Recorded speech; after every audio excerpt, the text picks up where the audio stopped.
आप हक शिराजी महाराज, वेदाम के धनी सच्चिदानंद स्वरूप आप श्री प्राणनाथ जी हमें कुरान की साहिदी माने की साक्षियां देकर अर्श की सारी पहचान करवा रहे। कुरान की साक्षियां इस वास्ते हमें दे रहे हैं कि कुरान हमारी ही भविष्यवाणी है। कुरान को नजुमी किताब कहा। नजुमी की किताब माने जिसमें भविष्य में होने वाली घटनाओं का जिक्र किया हुआ हो, वो नजुमी किताब है। तो भविष्य में होने वाली घटनाएं तो किसके साथ घटने वाली घटनाएं? तो जो अर्श की रूहें आएगी उनके साथ क्या घटनाएं घटने वाली है। जैसे कह दिया फरदा रोज क़यामत, फरदा रोज को खुदा आएंगे, दो तन में लीला करेंगे, दो जामे पहन सी, दूसरे पर अख्तियार, दूसरे जामे से सारे भेद खुलेंगे। एक एक करके हम रूहों को आने के बारे में, और जब इमाम मेहदी आप श्री प्राणनाथ जी की लीला होगी, आप श्री देवचंद्र जी के तन के अंदर लीला होगी, तो उन लीला के दरमियान कौन सी मुश्किलियां आएगी और उन मुश्किलों से कैसे बाहर निकला जाएगा, उसका हल क्या होगा, कुरान के सारे वेद कैसे खुल जाएंगे, कैसे तीनों सृष्टि की पहचान कर दी जाएगी। बशरी, मलकी और हकी कौन है, ये भी पहचान कर दी जाए। सारे वेद जो कुरान के लिखे है वो सारे वेद खोल दिए जाएंगे। जो आज तक कुरान को पढ़ने वाले कई हो गए, आलिम, फाजिल, ज्ञानी, लेकिन उन भेदों को कोई नहीं खोल पाया। आप श्री जी ने अपनी जागनी यात्रा के दरमियान जितने भी काजी मुल्ला आए उन सबको इन्हीं कुरान के ही प्रश्नों से जब उनसे बातें की तो कोई जवाब नहीं दे पाया। इस वास्ते कहते हैं कि सारी साहिदियां, साक्षियां हम रूहों के बारे में, रूहों को खेल में उतरने के बारे में, अर्श में खेल में आने से पहले खुदा ने जो बातें कही थी वो सारी बातें कुरान के अंदर लिखवा कर देती। हमको हमारे आने से पहले आए शिराज धनी हमारे पहले आ गए और आकर हमारी ही सारी बातें लिखवा दी। और इन साक्षियों से दुनिया के किसी भी धर्म संप्रदाय में अर्श की जो रूहें उतरी है वो आकर मिल जाएगी। दुनिया को उसमें कोई लेना देना नहीं। जिसके वास्ते ये बानी उतरी है वो ही तो ये बातें पकड़ लेगी, उन्हीं को उस बारे में रस जगेगा और वो ही अपने प्रीतम से मिल लेगी, वही उनके ही दिल में प्रीतम का स्वरूप बस जाएगा।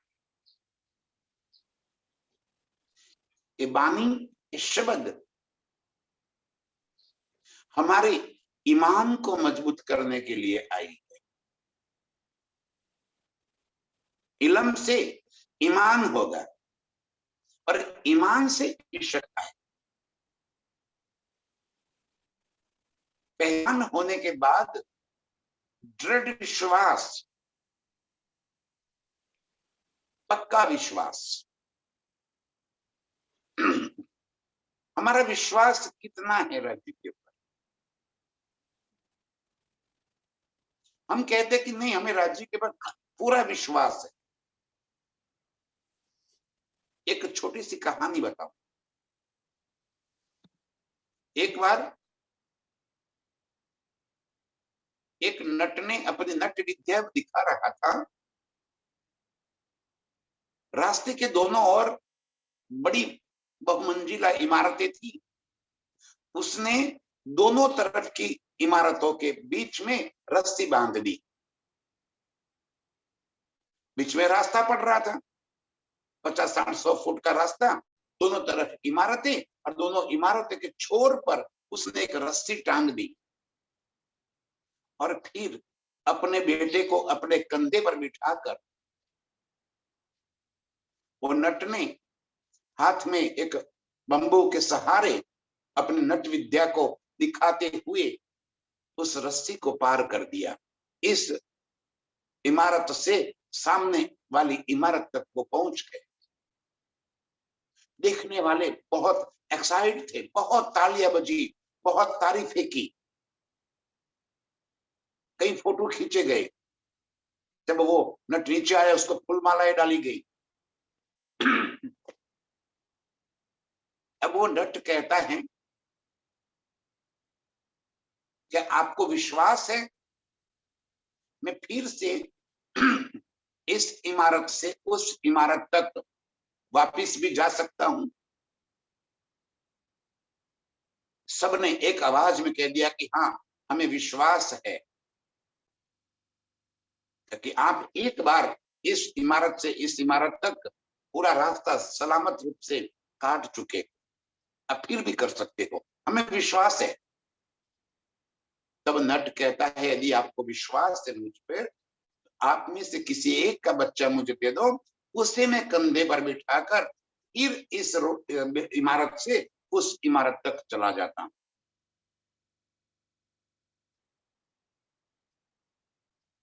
तब इतनी भीड़ में से कोई एक ऐसा नहीं आया जो एक कह दे कि लो मेरा बच्चा, आप कंधे पर बिठाकर फिर उस इमारत से उस इमारत तक जाने का खेल देखो, करबत आप दिखा दो।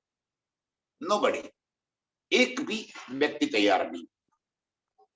वो बोल रहे कि आपको मुझ पर भरोसा नहीं है? नहीं, बोला हमें है भरोसा, आप कर सकते हो, लेकिन सॉरी, हमारा बच्चा हम आपको नहीं दे सकते। बस ये ईमान की बातें है, इतनी सी ईमान की बातें है। हमें पता तो है, हमें विश्वास है कि सारा कार्य, सारा जीवन राज्य की ही हुक्म से, मेहर से, इच्छा से घट रहा है। यहाँ जो भी घटनाएं जो घट रही है, वो सारी उनकी ही हुक्म से हो रही है। लेकिन हम अपना बच्चा, माने कि अपने आप को, अपनी मैं खुदी को, स्वयं को राज्य के और नहीं दे सकते, क्योंकि हम अपनी जिम्मेवारियां तो खुद संभालेंगे। विश्वास है, हमें राज्य के प्रति विश्वास है, लेकिन फिर भी हम अपनी जिम्मेवारियों के प्रति बहुत चिंतित है। हमारे फ्यूचर, भविष्य के बारे में हम बहुत चिंतित है कि हमारा कल क्या होगा।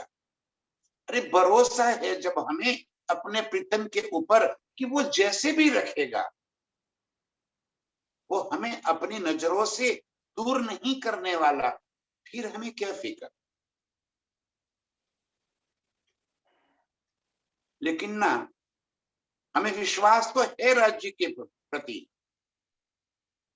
लेकिन हमारी फ्यूचर के बारे में, हमारी सारी योजनाओं के बारे में तो हम स्वयं ही काम करेंगे।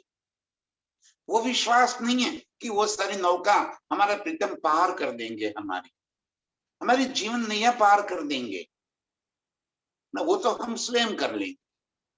तो किस बात का विश्वास है हमें? वाणी को समझ लिया, एक एक शब्द का अर्थ जीवन में उतार लिया, इससे क्या है? इससे कुछ नहीं होने का।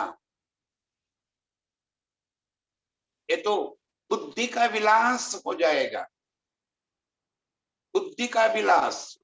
शब्द को पकड़िए सुंदर सा जी, बुद्धि का विलास। पूरी वाणी समझ लेने से क्या हो जाएगा? कुछ और बुद्धिमान हो जाएंगे हम।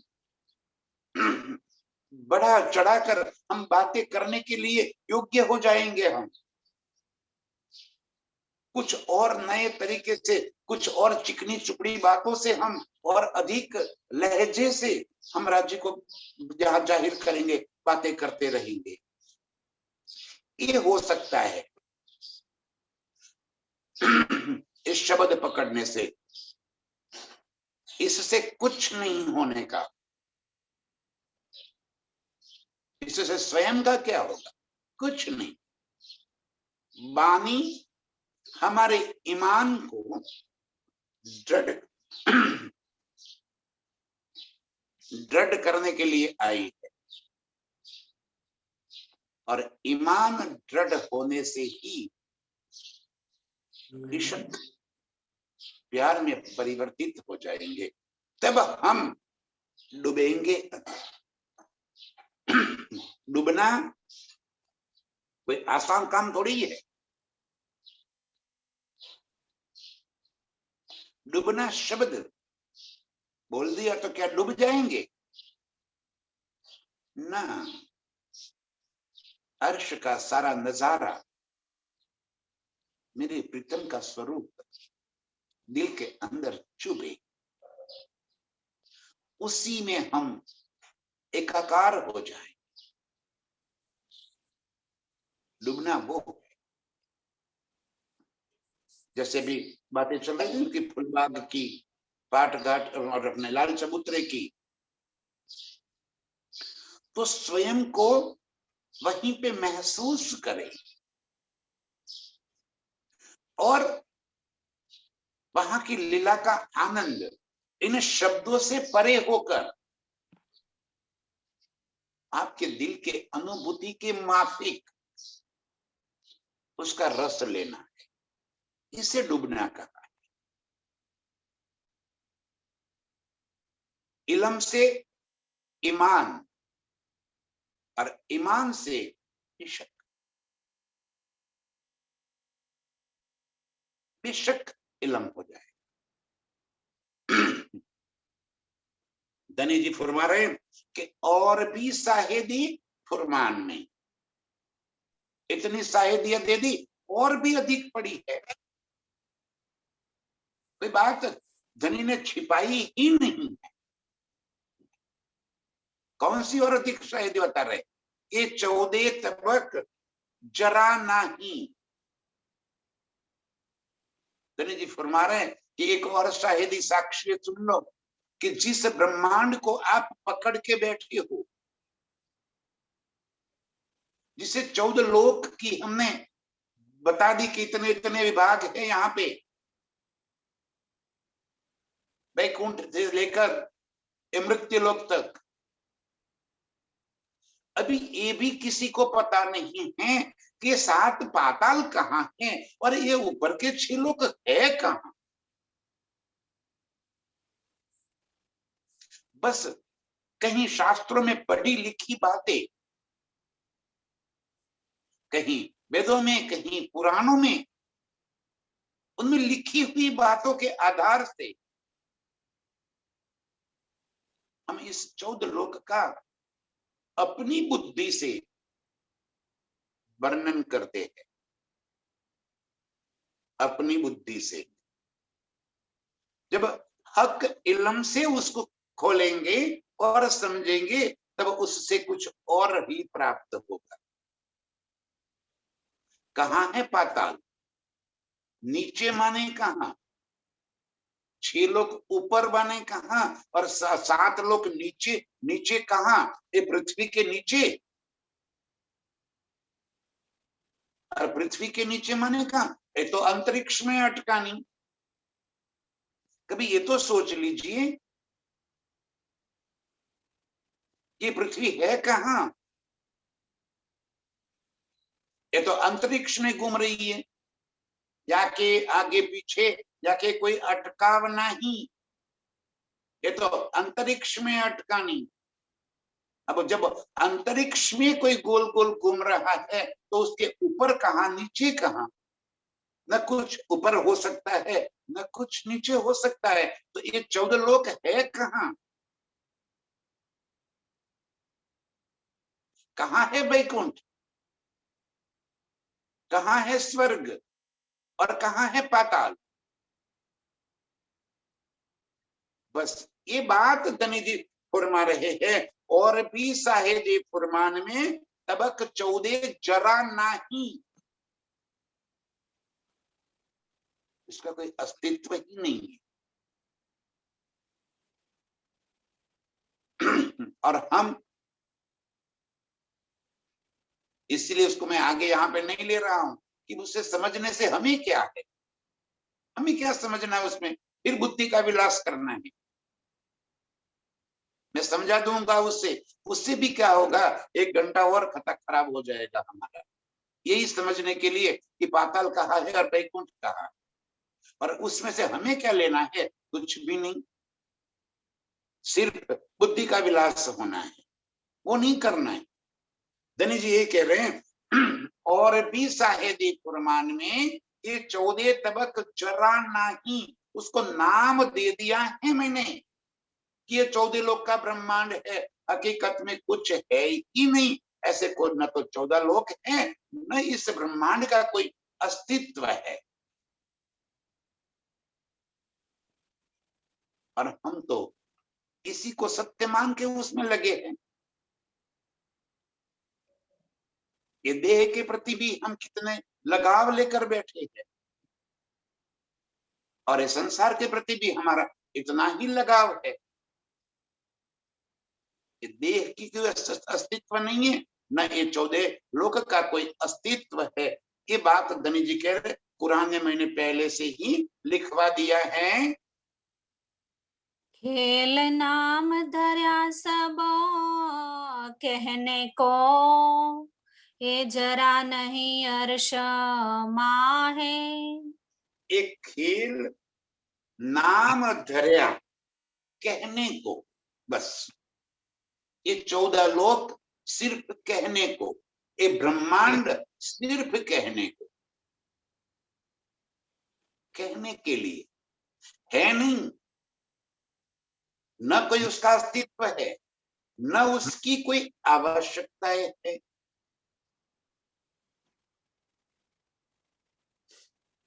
जिसका कोई अस्तित्व ही न हो, जिसकी कोई आवश्यकता ही न हो, और उसके बारे में शास्त्रों में पन्ने पन्ने भर भर कर लिखा हुआ है, और सारी दुनिया इसी बैकुंठ निराकार शून्य के अंदर ही उलझ रही है, और इसी को है, उसको कायम मानकर, उसी को अखंड मानकर उसी में डूबी है। और भी फरमाया, साक्षियां दे रही है, साहिदिया कुरान के अंदर दे रखी है कि ये 14 लोक और ये ब्रह्मांड सिर्फ नाम दराया है, उसका कोई वास्तविक अस्तित्व है ही नहीं, एक जरा नहीं अर्शमा है। परमधाम में और परमधाम के सामने 14 लोक का ब्रह्मांड कहा गया जिसको, उसका कोई अस्तित्व ही नहीं है, ये है ही नहीं। दिख रहा है, उसकी अनुभूति भी हो रही है, लेकिन वो कुछ है नहीं। बस ये अर्श की रूहों के वास्ते उनको एक मौज, एक लज्जत दिखानी थी। जैसे मार्कंडेय ऋषि को धोबन बना दिया और सारा ब्रह्मांड बना दिया और ब्रह्मांड बता भी दिया, बस ऐसे ही हम रूहों को एक खेल में उतार दिया बिठाए अपने चरण तले, मूल मिलावे में बिठाकर हमें हमारी सुरता को इस खेल में उतार दिया और हम ऐसा मानने लग गए कि हम तो खेल के अंदर है। हम है कहाँ मूल मिलावे में? एक खेल में हम थोड़ी आए हैं। बस नजरों का खेल, एक पलक के लिए धनी ने नजरें हमारी मोड़ दी और सुरता को इस खेल के अंदर रख दिया और हम इस खेल को अपना मान के उसकी वास्तविकता बिना जाने उसी में डूबे हैं। धनी जी कह रहे कि ये साक्षी कुरान में मैंने लिखवा दी थी, ये 14 लोक या ये ब्रह्मांड का कोई अस्तित्व ही नहीं है और हम रूहें अर्श के अंदर प्रीतम के चरणों में बैठी हुई है।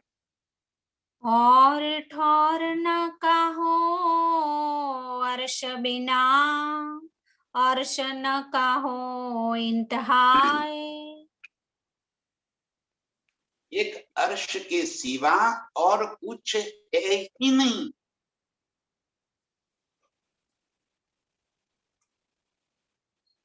अब ऐसे कई इंड आलम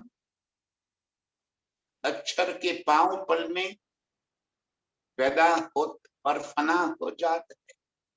ये पहली बार थोड़ी बना है,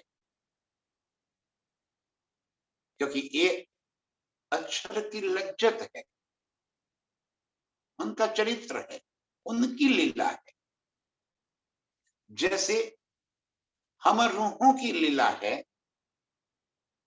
अर्श में प्रीतम के संग इश्क की लीलाएं, ऐसे ही नूर माने कि अक्षर ब्रह्म का, इनका ये चरित्र, उनका ये लीला है।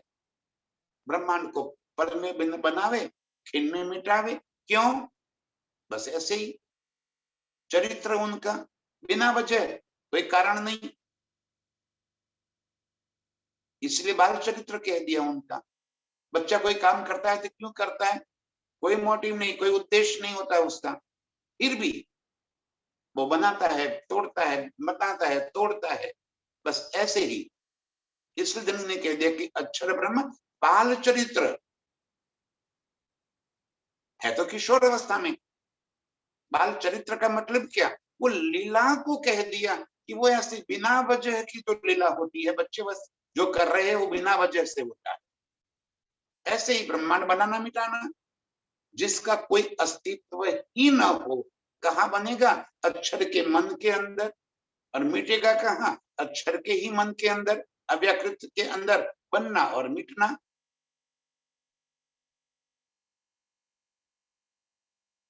अर्श की हकीकत क्या है?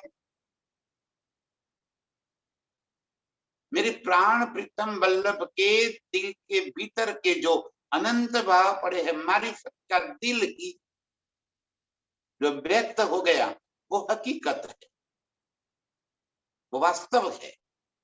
ऐसे ही उनकी हकीकत का स्वरूप नूर, और नूर के दिल में जो बन गया वो अवास्तविक, टेम्पररी, बनना और मिटना। अर्श रूहों को इनके साथ कोई मतलब नहीं।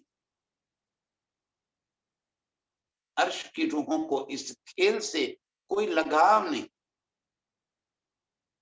बस धनी ने पहली बार अपने लाड दिखाए। एक खेल में दिखा क्या रहे हैं धनी?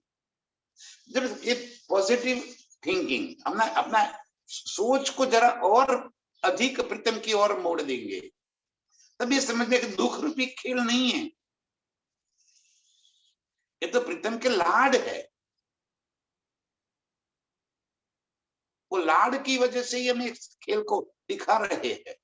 हम हैं कि दुखी हो रहे हैं क्योंकि हमने खेल को पकड़ लिया, इस वास्ते दुखी हो रहे। अब खेल से निकालने के लिए भी तो प्रीतम आए और ये इल्म दे दिया और अर्श की लज्जत भी दे रहे हैं।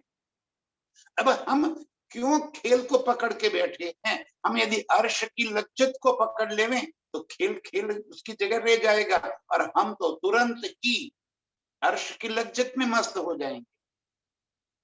अब हमें दुखी होना है कि खुश होना है, सुखी होना है, तो स्वयं पे ऊपर है। ज्यों ज्यों खेल नजीक त्यों त्यों अर्श होत है दूर, और ज्यों ज्यों अर्श होत है नजीक खेल होत है दूर। डूबना क्या है? यही तो डूबना है।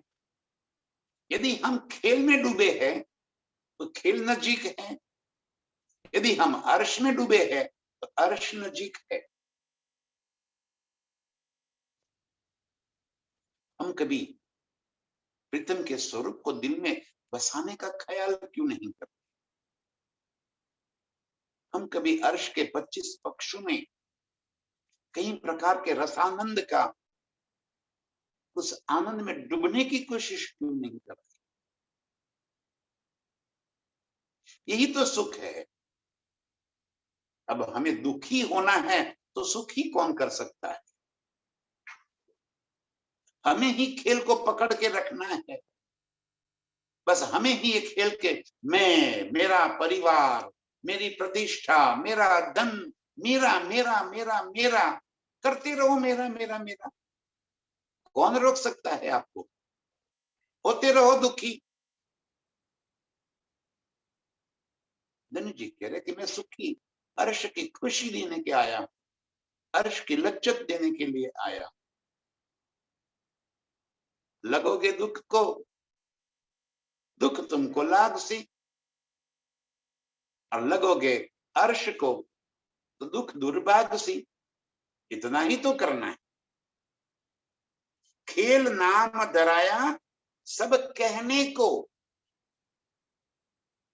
ये अस्तित्व नहीं है, सिर्फ रूहों को कहने के वास्ते ही एक खेल है। हकीकत में इस खेल का कोई अस्तित्व है ही नहीं। ये जरा नहीं अर्शमा है, और थोड़ा न कहूं अर्श बिना। धनी जी कह रहे कि परमधाम के सिवा तो और कुछ है ही नहीं, और अर्श न कहूं इंतहाए,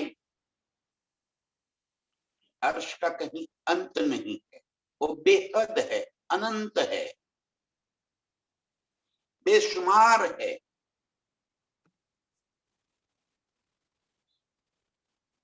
जिसका कोई कहीं हद ही न सुखों का अंत, न लीलाओं का कोई अंत, बेहद और बेशुमार, इंतहाई। एक खेल जो हमें इतना बड़ा लग रहा है,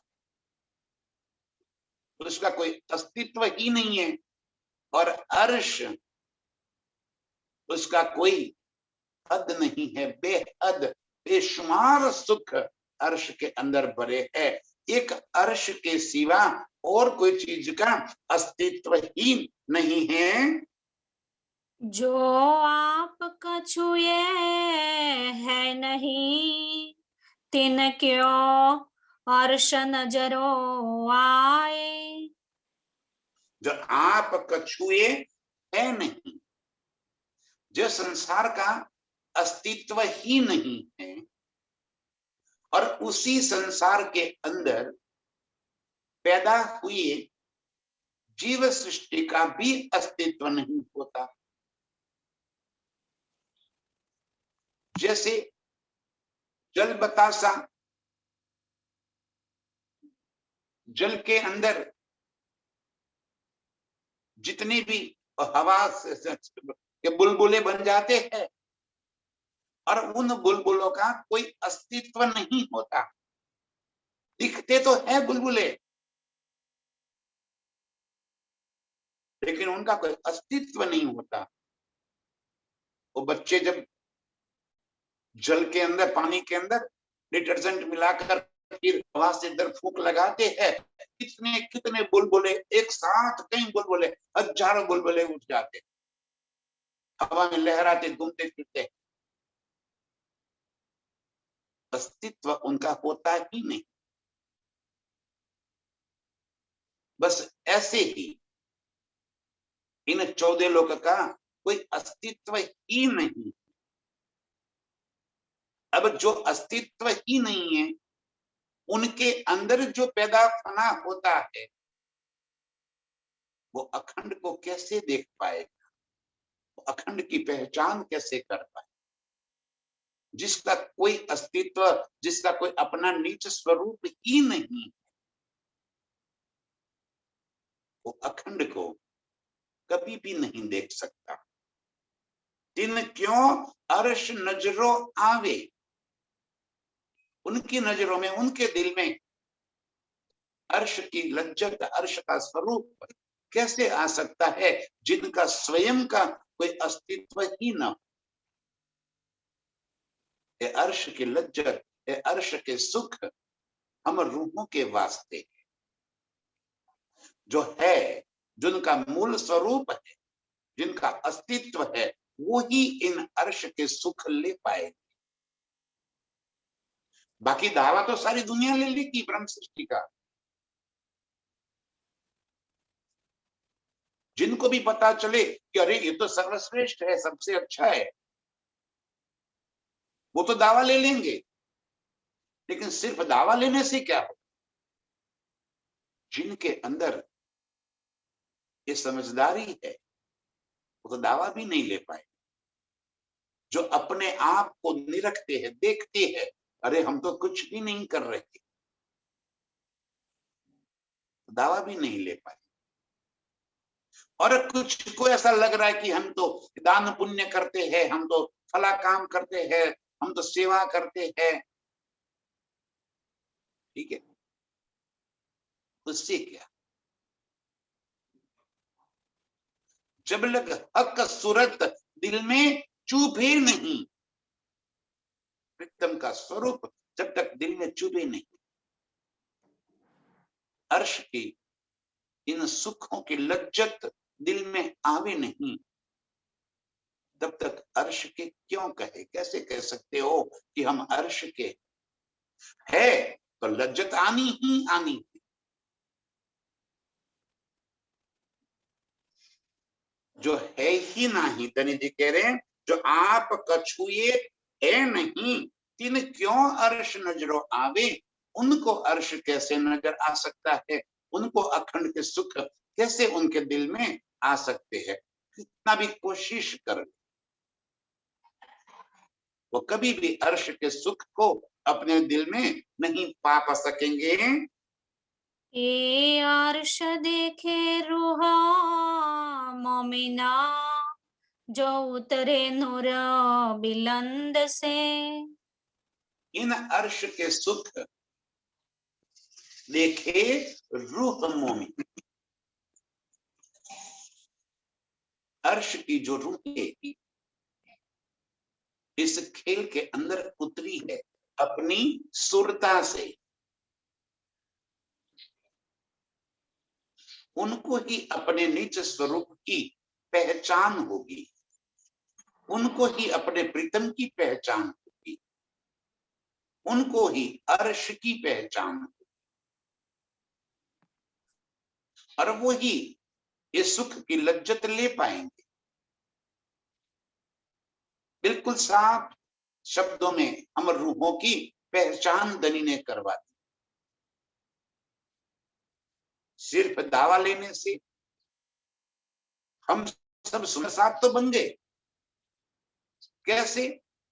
सुंदर साथ के घर पे जन्म ले लिया तो सुंदर साथ बन गए, सुंदर साथ के संग शादी कर ली तो सुंदर साथ बन गए, उनके संग कैसे भी मिल गए तो सुंदर साथ बन गए। ये लक्षण सुंदर साथ के नहीं है। धनी ने इस वास्ते कह दिया, साथ माहे सैया दाम की, ईमान वाली सिरदार। सुंदर साथ के बीच में सैया, बाकी सब सुंदर साथ है, और जो धाम की सैया है वो ईमान वाली सिरदार। और वो क्या करेगी? सो धन धाम को तोलसी, कर सी दृढ़ निर्धार, एक एक शब्द को तोल सी माने समझेंगे, सहूर करेंगे, उसके पर सोचेंगे, उसको दिल में बसा लेंगे और अपनी यात्रा शुरू कर देंगे। ये सातवां हिस्सा, ये सैया है दान। ये सिर्फ बोलने की बात नहीं है, ये जुबानी जंग थोड़ी लड़ना है। बोलने से कुछ नहीं होगा। इस वास्ते सुबह सुबह ही बात हो रही थी कि डूबना है, बोलने से क्या होगा। 18,758 चौपाइया कंठस्थ भी कर ली तो क्या होगा, इससे कुछ नहीं होने का। जब तक अर्श नजरों न आवे, अर्श की लज्जत दिल में न आवे। और अर्श कैसा है, वो चेतन है, नूर है। अर्श के नूर के जितने भी गुण हैं, उन गुणों से सहित है वो। और हम अर्श की लज्जत को भी जड़ता में देख रहे हैं। अर्श के जितना भी अर्श की जो नेमतें हैं, मोहलाते हैं, वन बगीचे फुब्बारे, अर्श की जल जिमी को हम जड़ता में यदि देख रहे हैं तो हमारी नजर नहीं पहुंची अभी। क्या ढूंढ रहे हैं हम? अर्श का एक एक नजारा मेरे प्रीतम का स्वरूप है, देखने का नजरिया बदल दीजिए। वो मोहलाते अर्श की कोई स्थूल नहीं है। अरे वाणी में वर्णन क्या कर दिया, हमने उसको स्थूल रूप से पकड़ लिया। नहीं, ऐसी ही है। क्या बात कर रहे हो सुंदर सच।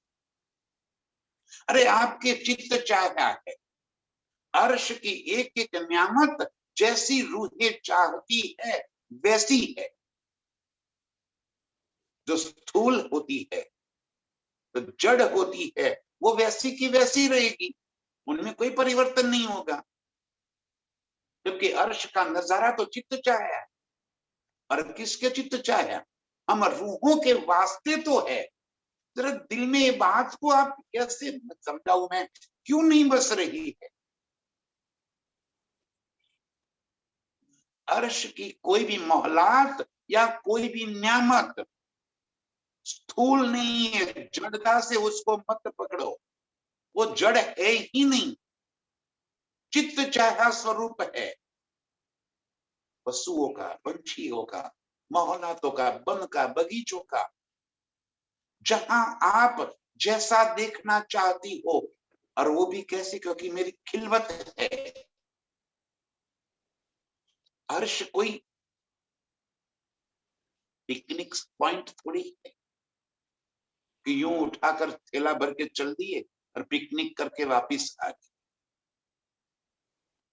अर्श के एक एक नजारा मेरा खिलवत खाना है। और खिलवत में मेरे संग मेरे प्रीतम है। मेरी खिलवत की लीला है अर्श में। और प्रीतम मुझे दोनों तरफ से रिझाते हैं, अद्वैत के सुख देकर और अनंत के सुख देकर। ध्यान से सुंदर सा जी, ये बारीक बातें हैं अर्श की, यही तो पकड़ना है हमें, इसी का तो सहूर करना है। यही छुपी बातें प्रीतम ने जाहिर कर दी। और हम फिर भी मत्था फोड़ने लगे हैं जड़ता में। अर्श के नजारों को हमने जड़ रूप में पकड़ने लगे हैं ना। सारा नजारा चेतन है। कितने भौम का कोई भी मोहलात है, जितना आप चाहते हो उसके सुख को ले लो। वहां का एक एक खंभ, एक एक दीवाल तो ईंट माटी पत्थर से नहीं है, नूर ही नूर है। और नूर चेतन है। जब चेतन है तो स्वरूप कैसा है? जैसा आप चित्त में लेते हो वैसे वो मोहलात अपना स्वरूप बना लेती है, धारण कर लेती है, क्योंकि वो आपके रिझाने के लिए है। वो आपके वास्ते वहां खड़ी, उसके एक एक सुख, उसके एक एक रंग, उसके अंदर के अनंत अनंत अनंत चीजें हम रूहों को रिझाने के वास्ते मेरे प्रीतम ही अपने नूर से खड़े हैं। तो किसे हम जड़ता से पकड़ेंगे? कहां से जड़ होगा? ये क्यों न विचारो? हम जड़ता से पकड़ ले। पानी में लिखा है भाई, पानी में लिखा है बेशक इलम है, उसमें कोई शक नहीं है, लेकिन हर चार चौपाई के बाद प्रीतम ने ये बातें भी लिख दी है, ये बात शब्द में नहीं आ सकती, आपको समझाने के लिए मैं उनको शब्द में ला रही। वो बात हम नहीं पकड़ते। देख लो, आप परिक्रमा ग्रंथ देख लो, चाहे कहीं भी देख लो, जहां अर्श की बातों का वर्णन लिखा है, 4-5 चौपाई के बाद एक चौपाई फिर आ सकती आ जाती है। धनी जी फरमा रहे हैं कि क्या करूं मैं, ऐसा है नहीं, लेकिन आपके चित्त में बसाने के लिए कुछ तो उपाय करना है, पर उस उपाय करने का मैंने वर्णन, तुमको इष्ट उपजावने करूं सो अब उपाय, ये सारे उपाय तुम्हें इश्क उपजाने के वास्ते कर रही हूं। प्रीतम हमें क्यों बता रहे हैं अर्श के सारे सुख? ताकि हमें इश्क आ जाए। और हम डूबते कहाँ हैं? इलम में। हम इलम में डूबते जा रहे हैं और फिर माने कि नहीं हम जग गए, हमें अर्श की सारी बातें पता चल गई, इंफॉर्मेशन मिल गई हमें, हमने गंतव्य को प्राप्त नहीं कर लिया। गंतव्य के बारे में हमें जहां जाना है उसके बारे में हमने सारी इंफॉर्मेशन माहिती इकट्ठी कर ली है। यात्रा कब शुरू करोगे? यात्रा जब करेंगे तब तो पहुंचेंगे हम। बस यही धनी हमें बता रहे हैं, जो आप कछुए है नहीं, इन अर्श नजरों क्यों आवे। जिसका अस्तित्व ही नहीं है, उनको अर्श कैसे नजरों में आएगा? कैसे वो अर्श को देख पाएंगे? अर्श की रूहों के सिवा अर्श के सुखों की लज्जत कोई और नहीं ले पाए, और उसकी चेतनता को दिल में बसाना। बार बार प्रीतम हमें ये बातें कह रहे, कहीं अर्श की जड़ता में हम न डूब जाए। सारे सुख चेतन के, और वो भी चित्त चाहे वो सुख धनी हमें बता रहे हैं। नाही क्यों देखे है को, ये तो जाहिर लिखा किताबों में। नाही, नाही माने जिसका कोई अस्तित्व ही नहीं है। नाही क्यों देखे है को, है माने अखंड विनाशी, जिसका अस्तित्व है। नहीं माने जिसका कोई अस्तित्व ही नहीं है। नाही क्यों देखे है को, जिसका अस्तित्व ही नहीं है, वो अखंड को कैसे देख सकती? उसे क्या पता कि अर्श के सुख क्या? वो कौन जानेगा जो उतरे नूर बिलंद से, जो अर्श से उतरी है, जिनकी सुरताएं इस खेल में आई है, वो ही अपने निज स्वरूप की, अपने निज स्थान की, अपने प्रीतम की ही तो जानेंगे।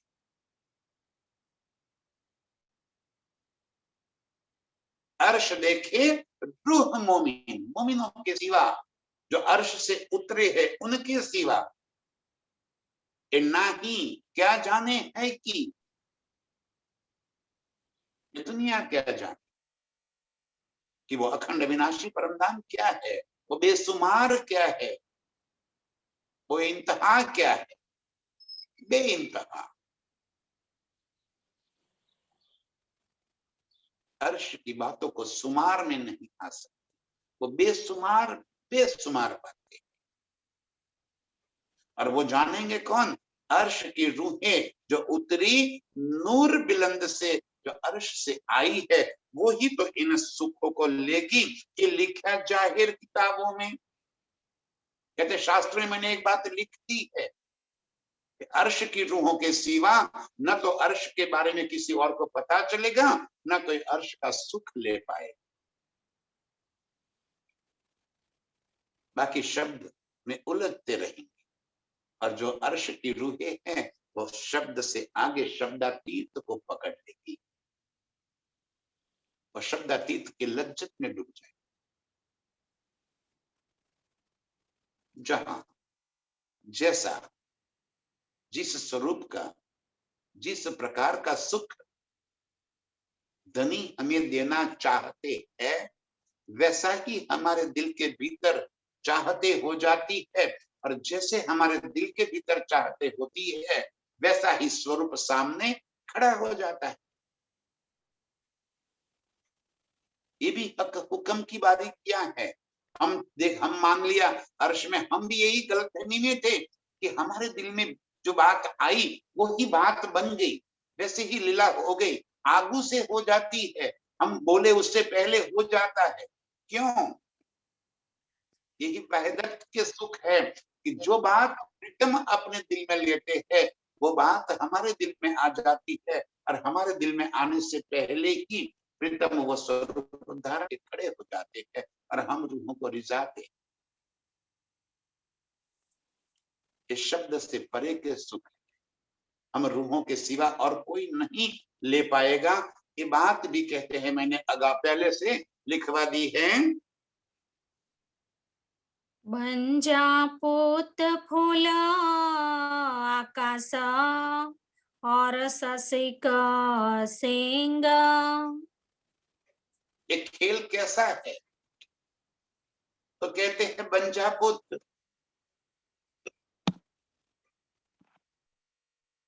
बंजा को जैसे पुत्र नहीं हो सकता, आकाश में फूल पुष्प नहीं हो सकता,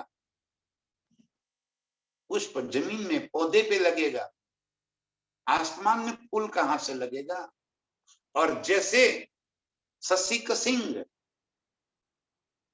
खरगोश, जिसे जहां गुजरात में ससला कहते हैं, सस्सा, उसके सर पे सिंग नहीं होते। और कोई कहे कि मैंने खरगोश के सर पे, सस्से के सर पे सिंग देखे, या तो वो झूठ बोल रहा है, या तो उससे भ्रमणा हुई है, या तो वो खरगोश था ही नहीं, कुछ और था। बस ऐसे ही ये ब्रह्मांड की बात, अस्तित्व के बारे में, जैसा ये कुछ हो ही नहीं सकता, वैसे ही ये ब्रह्मांड का भी कोई अस्तित्व ही नहीं है। कह्या वेद कतेब में भंग न कछु अभंग। वेद कतेब शास्त्र में भी मैंने लिखवा दिया, भंग न कबू अभंग। जो अखंड है वो कभी नाश नहीं होता, और जो नाशवान है वो कभी टिकता नहीं। जो बनता है वो मिटता है, और जो बनता और मिटता है उसका कोई अस्तित्व होता ही नहीं। वो टेम्पररी, नजरों में तो होता है फिर होता नहीं है। जैसे हम कहीं चित्त ब्रह्म हो जाए, बैठे या कहीं खो जाए, ये चर्चा सुनते सुनते यदि कोई बात पुरानी याद आ जाए और हम उसी याद में खो जाए, तो इतने समय के लिए हम यहाँ नहीं होते, कहीं और होते हैं, और जहां होते हैं उसका कोई अस्तित्व ही नहीं होता, और हम उसमें खोए चले जाते हैं। इसी तरह ये ब्रह्मांड का कोई अस्तित्व नहीं है। धनी जी की बात करें कि मैंने वेद और पुराणों शास्त्रों में भी कुरान में भी ये बात लिखवा दी, भंग न कबू अभंग, जो अखंड है उसका कभी भंग माने कि नाश नहीं होता, और जो टेम्पररी है, जो नाशवान है, वो कभी अखंड हो नहीं सकता। और एक खेल इस तरह का जिसका कोई अस्तित्व नहीं न हो, वैसा ये ब्रह्मांड है। यो असल खेल की है नहीं, ये तो दिल में दिखाई देता। बस इसी तरह एक खेल का कोई अस्तित्व है ही नहीं, ये तो दिल में दिखाई देता। बस हमने दिल से इस हमारी नजरों को खेल में उतार दिया और दिल में हम देख रहे हैं, इसका कोई वास्तविक अस्तित्व नहीं है। सो असल खेल की है नहीं। ये जो खेल के अंदर हम उतरे हैं, ये ब्रह्मांड को जो हम देख रहे हैं, जिस ब्रह्मांड के अंदर हम रह रहे हैं, जिसकी मैं खुदी में हम लगे, इसका कोई अस्तित्व नहीं। और फिर भी ये हमसे छूटता नहीं। ये सारी बातें पता तो है हमें, इल्म से सारी बातों का पता तो चल गया, और फिर भी इसके प्रति हमारा जो मोह है, जो लगाव है, वो तो पल भर के लिए भी नहीं छूटता। और दावा क्या लिया हमने? अर्श की रूहों का, ब्रह्म सृष्टियों का, धनी की अंगना का। अब अपने आप को पूछ लो, क्या हमने सही दावा लिया है? और यदि सही दावा लिया है, इतना विश्वास है, तो लगे जाओ प्रीतम के साथ, उसमें डूब जाओ। और डूबने का एक ही तो रास्ता है, अपनी मैं खुदी को तोड़ दो। मुंह पीछे देख सी, जब तक मैं खुदी नहीं मटेगी तब तक नहीं दिखाई पड़ जाए। इसलिए का जब लग रही हो साथ चरने, खोए रही हो तुम रेणु समान। अहंकार चला गया तब रेणु समान बन पाएगी। अहंकार आसमान को छू रहा है, और दावा लिया है ब्रह्म सृष्टियों का।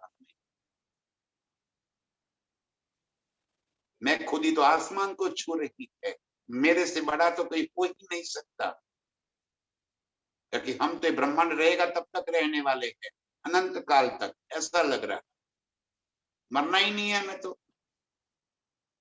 सब मर जाएंगे लेकिन मैं तो नहीं मरूंगा। हमें इतना विश्वास है हमारे पर। कौन सी झूठी ब्रह्मणाओं में हम अटके हुए। यो असल खेल की है नहीं, ये तो दिल में दिखाई दे। ये खेल का कोई अस्तित्व ही नहीं है, सिर्फ हम नजरों में, दिल में इसको देख रहे हैं। या हुक्मे महमद हो देखने, तो भिस्त में इनो को लेता। क्यों बनाया, क्यों ऐसा सुंदर ब्रह्मांड की रचना कर दी? तो कहते किया हुक्मे, कि धनी ने ही ये बनाया है। किसके वास्ते? मोहम्मद रूहों देखने, श्यामा जी और हम रूहों को एक खेल की लज्जत देने के वास्ते धनी ने ही बनाया। और आज इस खेल में हुक्म भी धनी का ही चल रहा है। आज एक खेल की लीला धनी ने अपने हाथ में ले ली,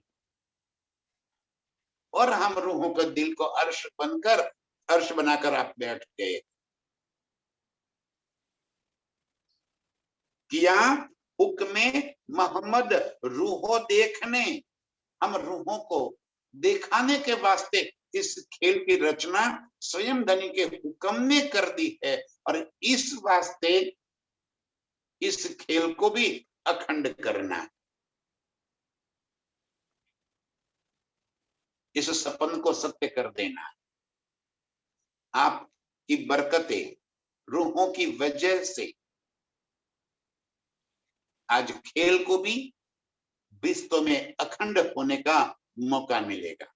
ऐसा हुआ न हो सी कब, ऐसा आज तक कभी नहीं हुआ कि जो दुनिया के जीवों को अखंडता प्राप्त हो जाए। एक खेल बनाया है धनी ने हम रूहों के वास्ते, तो बख्शिश भी है। क्या देखी रे दुनिया, जिनको न करे अखंड। बस इस वास्ते सारे जीवों को विश्व में मुक्त देना है। हक हुक्मे सबा बेवरा किया, वास्ते आदि रूहाना।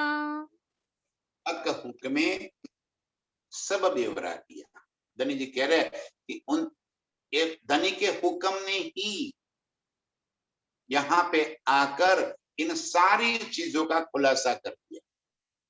चाहे कुरान हो चाहे वेद हो, उनके अंदर लिखी हुई बातें हो और कोई बात न लिखी हुई हो, उन सभी बातों का खुलासा हक हुक्मे सब बेवरा किया। धनी के हुक्म से ही इन सारी बातों के पर प्रकाश डाला गया। वास्ते आदि रूह, हम रूहों के वास्ते ही ये सारा प्रकाश धनी जी ने इस खेल के अंदर कर दिया। बाकी इस खेल के अंदर ब्रह्म ज्ञान को, ब्रह्म इस वाणी को, ब्रह्म को कभी आना हो ही नहीं सकता, न कभी ये बात यहाँ पे जाहिर हो सकती। हम रूहों के आने से पहले इस खेल के अंदर किसी को भी निराकार शून्य से आगे क्या है इस बात का पता नहीं था। कईयां खोज खोज के थक गए, कोई एक बनक तक नहीं पा सका कि इस निराकार शून्य से आगे है क्या। बस उसी में उलझ कर रहे। हम रूहों के वास्ते धनी ने ये सारी न्यामतें, सारा खजाना यहाँ पे खोल दिया और सारी बातों को जाहिर कर दिया, उसका प्रकाश कर दिया। जो सहूर कीजिए मिला श्री महामती, तो लज्जत लीजिए अर्श ताना।